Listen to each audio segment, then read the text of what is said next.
It's all right. The assignment you have here, I mean, obviously you fought legends of the sport. Where does Dricus stack up? I mean, do you see him as on the level of the athletes that you've been fighting? Definitely. He's the most dangerous fight to date. And that's because he's the one that's unwritten.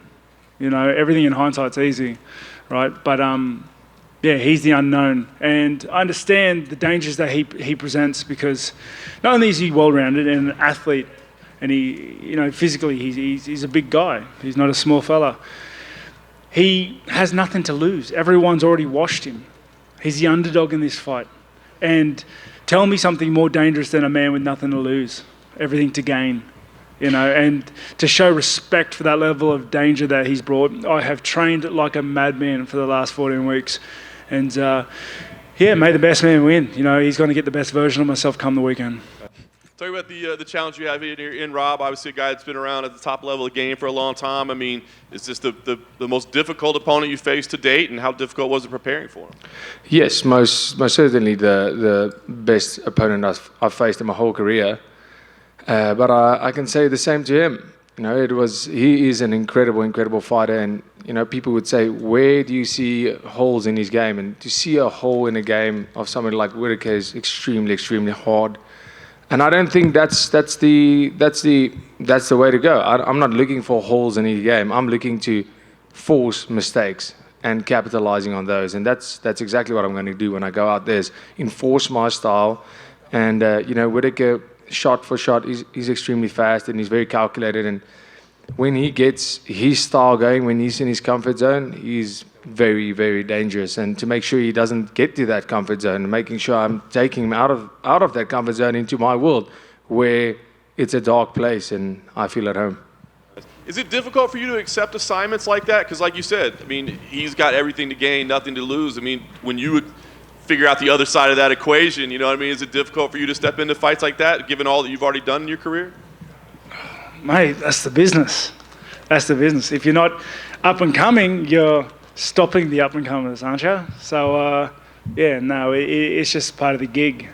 Nice. Last thing for me, clearly can't look past Saturday night, but I think everybody's looking towards Australia in 9 weeks. Is that even a consideration to you that, a win here, maybe I could be in a championship matchup in 2 months? Or, I know you like time with the family, and, is that even a consideration in your eye? I'd like to fight in Sydney. It's one of those things. But, yeah, my calendar doesn't go past the weekend right now. Nothing matters past the weekend. Just got to get past this obstacle first. Rob, over here. A lot's been made from Dricus' team about his nose surgery and like this 18% or whatever it was oxygen that he wasn't able to get in his previous fights. How much do you look into that, and do you think it will play a difference in the fight? I laughed it off at first, right? I laughed it off and thought, oh, yeah, whatever. But then I got like a stuffy nose and went to training, and it was tiring, man. Like, it couldn't get any. So maybe there's some truth to that.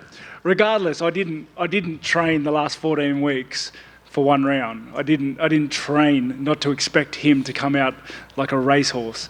So I'm not too worried. I don't expect him to gas. That's just setting myself up for failure.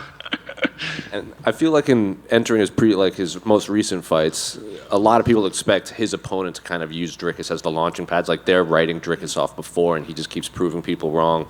Why do you think all of these pundits and fans kind of haven't viewed him as this potential contender throughout his career? I don't understand anybody who underestimates their opponents. We're in the fight game. We're in the best company in the world with the best fighters in the world. I don't understand where you think every single one of those guys in the division isn't going to knock your block off if you aren't ready. It just seems a little silly. He's the guy that if you underestimate, he's going to run over you. Especially with his greatest strength, which is I think his resilience, because he's been so close to defeat multiple times, yet somehow scraped victory. It's a scary trait to have. Were you surprised that they gave you Dricus? Because a lot of people just assumed that they might try to make the Israel fight because they were kind of going back and forth, and you had already fought Israel twice, and maybe they didn't want you to knock off a future contender. Were you surprised that they gave you Dricus? No, I asked if it was free. After February fell through, the bank account's looking a little slim. So yeah, let's get busy. Last thing for me, we know this is a big fight, but I guess the question is just how big? Is this a number one contender fight? Does the winner get a title shot? I guess what's your understanding of this? I mean, you're viewing it as a number one contender fight, and are you looking at a quick turnaround in Sydney as a possibility? I mean, is that even remotely possible 2 months from now, 9 weeks from now?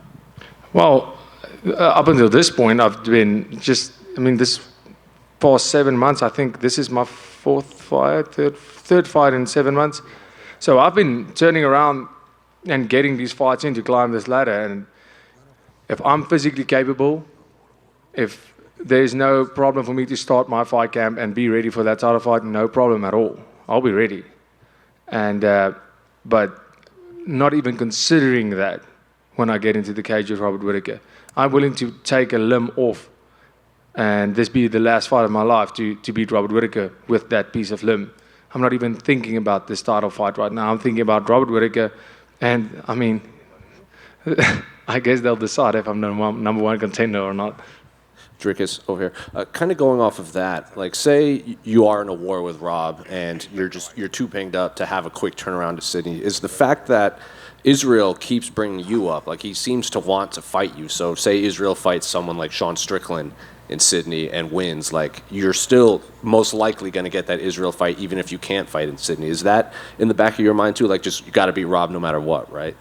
Yeah, sure. I mean, that's, like I said, we can literally sort out all of that. And at the end of the day, it's not my call. It's the UFC's call. And but there won't be any denying me as the number one contender after I beat Rob. But yeah, if that's the way they want to do it, if it's not possible for me physically to fight in Sydney, if there's injury or like you said, if you get extremely bad cuts, there's no way that then you're out for a couple. When that's you never know what happens in the sport. But yeah, like I said, it doesn't bother me. At the end of the day, it's nothing about. I don't want to fight Izzy. I want to fight the guy with the belt. So whether it's Izzy, whether it's Strickland, I don't care. For me, it's about fighting whoever has that title to become the champion. Robert, just over here. You said that Dricus is the most dangerous to date because of that unknown, but what do you think the difference maker will be for you in terms of your strengths against Dricus? And is there anything that you feel that you need to be aware of, anything specific with him? I've got to be aware of everything, like fights can be as simple as zigging instead of zagging, right? I'm going into this fight and I'm going to put my best foot forward. I'm going to do the things that I've trained for months working on to make him worry about my strengths and to create holes and opportunities in his game. That's my general plan with every fight, is to create holes and opportunity. And this fight is much the same. And I know you don't want to look past Saturday, but a win here will get you another shot at the title. How much does that mean to you, and does that put pressure on yourself? Mate, no more pressure than there's always ever been. Every fight someone says, like, is there pressure? What about this? This fight gets you that way. It pushes you in this direction. You get, mate, winning is enough pressure. There's no need to add sprinkles on top. By you not thinking further ahead, past Saturday, is that another way of you dealing with that and not having to think too much about what this brings? Perhaps it might be a way that I deal with the pressure. It's just like not worrying about it, not having expectations of what the future holds. Because no point making plans for Sunday, if you don't make it out Saturday.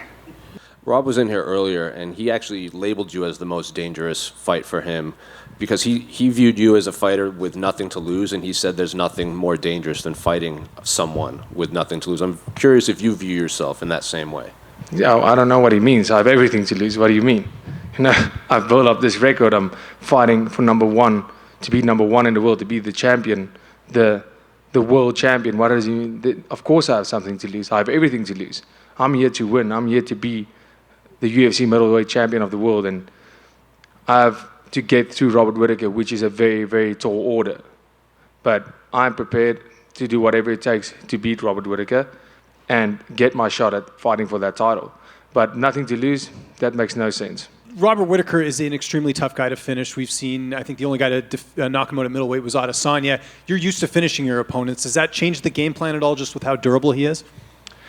No, it's not really comparable. But my debut fight, I fought Marcus Perez, who's never been finished, and I've only had finishes, and that was one of those fights where I was like, wow, this is interesting, because and he has a lot of fights. A guy who's never been finished versus a guy who's only finished his opponents, and I got that finish. So, it's just my style. It didn't change my preparation at all.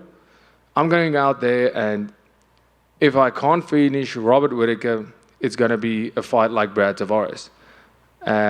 He's so extremely tough that, it wasn't for a lack of trying. But if that's the case, I'm more than happy to go to that decision, because Brad Tavares' fight up until this point in my career was my favorite fight. It was such a cool fight to be a part of. Watching it as a fan, it's amazing. And if I have that kind of fight with Whittaker, I would love that. But, I'm going out there. If this opportunity comes in the first minute, I'm taking it. And if it comes in the last second, I'm taking it to finish this fight. In your assessment of watching Dricus, what do you feel has made him so successful? His resilience and his ability to not quit. He's an athlete, he's talented, he's got a very well-rounded skill set, and the fact that he doesn't quit is dangerous. It's dangerous. It'll beat a lot of guys that do. And you've seen that time and time again in his fights. He's been so close to losing and then scraped victory because he doesn't quit, and then his opponents do. Has that almost posed the challenge to you then to see if you can, so to say, break him? Oh, it's not about breaking him. It's about being better than him. I'm going to try and dismantle him.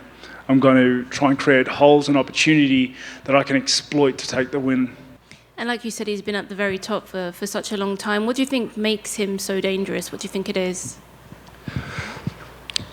Well, firstly, finding flaws in terms of cardio is really hard. He has great wrestling. He has great striking. He's tough. He can take a punch. He can give a punch. But, also another big thing with Robert Whittaker is a lot of the guys he's been fighting, the good, a Marvin Vittori, Jared Cannonier, these guys have all been beaten by Adesanya. So Robert Whittaker faces them after they've lost to Adesanya. So you're getting a little bit more of a beaten down fighter. You're getting a guy that's just lost to the champion. So your motivation isn't what it should be, I'm assuming. I'm assuming that your motivation is not, this is for the world title. Your motivation is, I just lost my opportunity. I'm going to fight Robert Whittaker and then another guy before I get back to the title. And that's something you have to take into consideration, the mindset of the fighters. So he's faced incredible opponents, but this is where this fight is different. I'm on my way up. I'm the contender right now, fighting Whittaker to fight for that title. So for all practical reasons and for anything that makes sense to me, this is my title fight. Because without this fight, I'm not getting a title. So for me, this fight is my world title fight. And I'm not fighting the champion, then Whittaker. I'm fighting Whittaker on my way up. And like Jose said earlier, Robert said you're the most dangerous to date because you are the unknown. Do you think you still have more to show that perhaps we haven't yet seen? Absolutely. I think I have so much more to show. I've just been fighting so often and fighting these good guys. Every time a better guy, jumping the ranks.